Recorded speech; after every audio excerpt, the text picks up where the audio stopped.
हर रोज एक नई कहानी देखने के लिए चैनल को सब्सक्राइब करें और बेल आइकन दबाना ना भूलें।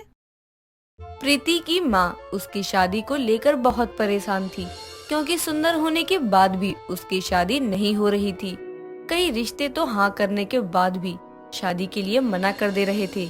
कुछ दिनों बाद अनीता को अपनी बेटी की शादी के लिए एक बहुत ही अच्छे घर का लड़का मिल जाता है। कहीं ये रिश्ता भी हाथ से ना चला जाए, इस डर से अनीता जल्दी जल्दी शादी करवाने की सोचती है और देख दिखाई के 2 दिन बाद की ही शादी तय कर देती है। प्रीति को हल्दी के लिए उसकी सास रमा अपने बेटे की हल्दी लेकर आती है और जैसे ही प्रीति को हल्दी लगाने जा रही होती है तभी उसमें छिपकली गिर जाती है। ये देखकर रमा बोलती है, हे भगवान, ये कैसा अपशगुन है। शादी की हल्दी में छिपकली का गिर जाना, भगवान जाने कौन सी मुसीबत आने वाली है। बहन जी, आप बस मेरी होने वाली बहू की जल्दी से नजर उतार दो। मैं अपने बेटे की नजर उतार दूंगी। बुरी बला होगी तो जल्दी से जल्दी टल जाएगी, है ना बहन जी? सही बोल रही हूँ ना? हाँ, आप बात तो बिल्कुल सही बोल रही हो। मैं प्रीति की नजर बाद में उतार दूंगी, लेकिन उससे पहले उसकी हल्दी तो हो जाए। अरे ये कैसी बातें कर रही हो आप? शादी की हल्दी में छिपकली गिर गई और वही हल्दी मैं अपनी होने वाली बहू पर लगाने दूं? नहीं नहीं, ये रहने दो। मैं वापस घर जाकर दूसरी हल्दी लेकर आती हूँ। नहीं नहीं, इसकी कोई जरूरत नहीं है। ये हल्दी है तो ऊपर से साफ कर देंगे। और अगर आपको ये भी ठीक ना लगे तो हमारे घर में और भी हल्दी है, उसमें बेसन मिलाकर लगा देते हैं। निखार भी आ जाएगा मेरी बेटी के चेहरे पर। बहन जी, मेरी बहू को निखार की जरूरत ही नहीं है। वो वैसे ही इतनी गोरी है। हल्दी बेसन इसे क्या ही निखार देंगे। और हमारे लड़के की उतारी हुई हल्दी लड़की को लगाई जाती है। मैं ले आऊंगी थोड़ी देर में। हाँ माँ जी, माँ तो बोल रही हैं वो आएंगी। फिर आप इतनी जल्दबाजी क्यों कर रही हो? आप परेशान मत हो। परेशान कैसे न रहूं? अब तक इतने रिश्ते जो टूट चुके हैं, ऊपर से ये अब शगुन भी हो गया। अगर ये रिश्ता भी कहीं टूट गया तो? हे भगवान, मेरी गोरी बेटी की काली किस्मत की वजह से और उसके इतने सुंदर होने के बाद भी वो अब तक कुंवारी है। भगवान, इसकी शादी हो जाए बस अच्छे से। मुझे और कुछ नहीं चाहिए। बेटी की माँ है ना अनीता जी, इसीलिए परेशान तो रहना ही है। जब तक मेरी बहू मेरे घर नहीं आएगी तब तक ये परेशानी इन्हें सताती ही रहेगी। क्यों अनीता जी, सही बोल रही हूँ ना मैं? आपको यही चिंता है ना? जी हाँ, परेशानी तो यही है। बस बेटी खुशी खुशी विदा हो जाए, मेरी सारी परेशानी खत्म हो जाएगी। अनीता की परेशानी तो बनी ही रहती है, लेकिन कई परेशानी के बाद आखिरकार उसकी बेटी की शादी हो ही जाती है और वो खुशी खुशी विदा भी हो जाती है। प्रीति का उसके ससुराल में स्वागत किया जाता है। सब लोग बहुत खुश थे कि तभी प्रीति के पति ओम को उसके ऑफिस से कॉल आता है और वो बात करने लगता है। थोड़ी देर बाद ओम बात करके वापस अपनी माँ और प्रीति के पास आकर उनसे बोलता है, माँ, मुझे अभी जाना होगा। मेरे सर का कॉल आया था। मुंबई वाले ऑफिस में थोड़ी प्रॉब्लम हो गई है, इसलिए मुझे कुछ 3-4 महीने वहाँ ही रहना पड़ेगा और 1.5 घंटे बाद की ही फ्लाइट है। हाँ तो कोई बात नहीं, मुंबई जा रहा है तो प्रीति को भी लेकर चले जा। अब ये यहाँ अकेले कैसे रहेगी? तेरे साथ ये भी चली जाएगी तो तुझे खाने पीने में भी मदद मिल जाएगी और ये भी घूम लेगी थोड़ा। नहीं माँ, काम अभी ज्यादा जरूरी है। मैं अगर प्रीति को लेकर गया तो मैं तो पूरा दिन ऑफिस में ही रहूंगा, लेकिन प्रीति घर पर अकेली क्या करेगी? इससे अच्छा है यहाँ आपके साथ ही रहे, यही ठीक रहेगा उसके लिए। ये कैसी किस्मत लेकर आई है बहू? आए हुए अभी 1 घंटा भी नहीं हुआ कि मेरा बेटा दूसरे शहर जा रहा है। आज तक मैं अपने बेटे के बिना एक दिन भी नहीं रही। अब पता नहीं कितने महीने रहना पड़ेगा। माँ, आप क्यों उसे बोल रही हो? वो तो अभी अभी आई और मेरे ऑफिस की वजह से मुझे जाना पड़ रहा है। इसमें उसकी क्या गलती है? आप उसे कुछ मत बोलो। और हाँ, मैं जितना जल्दी हो सकता है आ जाऊंगा। मैं आपका सामान पैक कर देती हूँ और रास्ते में कुछ खाने के लिए भी रख देती हूँ। वहाँ जाकर कॉल कर देना, ठीक है? और आप माँ जी की फिक्र मत करना, मैं हूँ यहाँ उनका ध्यान रखने के लिए। आप काम खत्म करके आना। कुछ देर में ओम अपना सामान लेकर वहाँ से चला जाता है।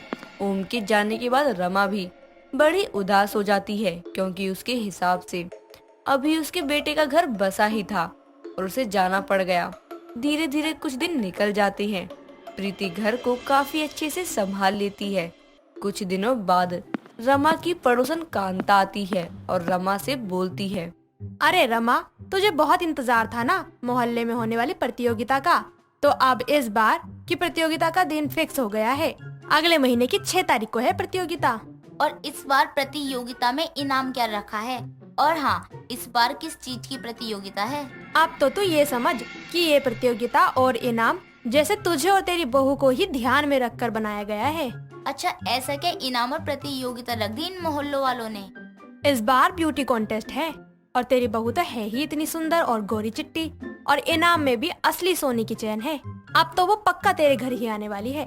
मोहल्ले की और औरतों ने भी तैयारी शुरू कर दी है, तो तू अपनी बहू की तैयारी शुरू करवा दे। कोई कमी नहीं रहनी चाहिए। पक्का इनाम तेरे ही घर आएगा फिर। कांता की बात सुनकर रमा खुश हो जाती है और अपनी बहू के पास जाकर बोलती है, बहू, इस बार मोहल्ले में ब्यूटी कॉन्टेस्ट है, तो तू तो वैसे भी इतनी सुंदर गोरी सी है, तो तू अभी से हल्दी चंदन का लेप लगाना शुरू कर दे। मैंने तेरा नाम लिखवा दिया है, इनाम लेकर आइयो तू।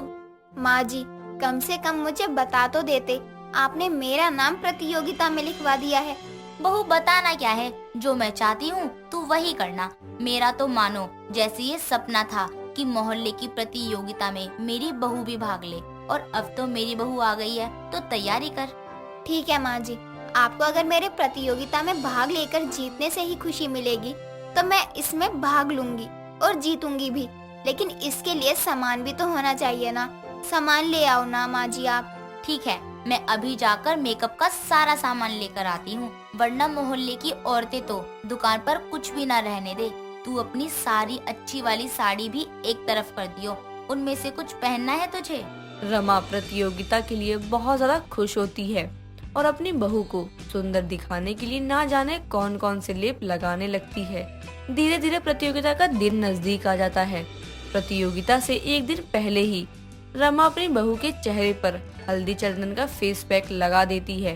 प्रीति जैसे ही फेस पैक को हटाती है, उसके चेहरे पर लाल लाल धब्बे हो जाते हैं और वो रमा के पास जाकर बोलती है, माँ जी, ये क्या हो गया? आपने क्या लगा दिया था मेरे चेहरे पर? लाल लाल धब्बे हो गए हैं। ऐसे तो मैं प्रतियोगिता में हार जाऊंगी ना।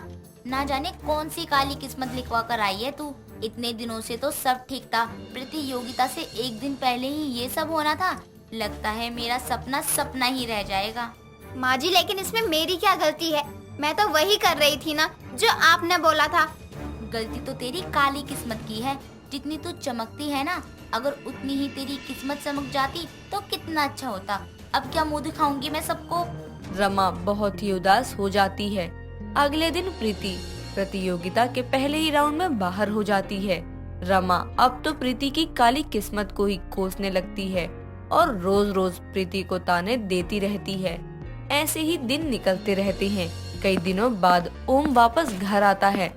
अपनी माँ और प्रीति को मिठाई खिलाकर बोलता है, माँ, मैं अपनी शादी के दिन ही मुंबई चला गया था और वहाँ का सारा काम अच्छे से संभाल लिया, इसलिए मुझे कंपनी की तरफ से फ्लैट और कार ऑफर हुई है।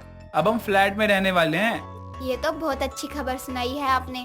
बधाई हो बहुत आपको, इतनी बड़ी खुशी मिली है आपको। सच में ये तो बहुत ही खुशी की बात है। ऐसा लग रहा है इतने दिनों बाद कोई खुशखबरी सुनी है, वरना इस गोरी बहू की काली किस्मत की वजह से तो कुछ अच्छा सुनने को मिल ही नहीं रहा था। माँ, अब प्रीति को क्यों बोल रही हो? उस बेचारी ने तो कुछ बोला भी नहीं। और आप खुद ही बताओ, अगर मैं उस दिन नहीं जाता या प्रीति मुझे जाने से मना कर देती तो आज मुझे फ्लैट और कार मिलती नहीं ना। हाँ, बात तो तू ठीक बोल रहा है, लेकिन माँ, लेकिन वेकिन कुछ नहीं। आपको तो खुश होना चाहिए कि आपके बेटे ने और उसके परिवार ने दोनों ने तरक्की कर ली है, और अपनी बहू को कोसना बंद करो अब। ओम की बात सुनने के बाद रमा को भी थोड़ी खुशी होती है और वो अब प्रीति को उसकी काली किस्मत का ताना देना बंद कर देती है। कुछ दिनों बाद वो तीनों फ्लैट में रहने चले जाती हैं और धीरे धीरे सब ठीक हो ही जाता है। दोस्तों, अगर आपको ये कहानी पसंद आई तो इसे लाइक करें, शेयर करें और कमेंट करके बताएं कि कहानी में आपको सबसे अच्छा क्या लगा।